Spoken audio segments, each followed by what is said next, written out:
जालन्यामध्ये पोलिसांनी गुटखा माफियावर कारवाई करून 1,30,000चा गुटखा तसंच एक स्विफ्ट डिझायर कार असा एकूण 7 लाखाचा मुद्देमाल जप्त केला आहे. जालन्यातील तालुका पोलिसांनी ही कारवाई केली आहे. जालना शहरातून अंबडकडे जाणारा विविध कंपनीचा गुटखा तालुका पोलिसांच्या टीमनं जप्त केला आहे.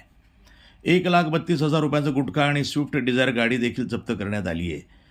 गुटखा माफिया विरोधामध्ये जालन्यातील तालुका पोलीस ठाण्यामध्ये गुन्हा दाखल करण्यात आला असून पुढील तपास पोलीस करत आहेत. सदरील कारवाई वरिष्ठांच्या मार्गदर्शनाखाली पोलीस निरीक्षक सुरेश उनवणे, सहाय्यक पोलीस निरीक्षक अतुल पाटील, सचिन आर्य, मदन गायकवाड, वसंत धस, चंद्रकांत माळे यांनी केली आहे. जालना ते अंबड जाणाऱ्या रोडवर गुप्त बातमीदारामार्फत बातमी मिळाली होती की बॅन असलेला गुटखा हा जालन्यातून अंबडकडे जात आहे. त्यानुसार सदर कारवाई ही पोलीस अंमलदार धस आणि माळी यांनी केलेली आहे. तसंच त्यासोबत E.P. पाटील साहेब व पोलिसांची टीम हजर होती. सदरचा गुटखा हा 1,32,000चा वेगवेगळ्या कंपनीचा असून त्यासोबत एक स्विफ्ट डिझायर गाडी जप्त केलेली आहे आणि तपास करत आहोत. NTV news Marathi, Jalna.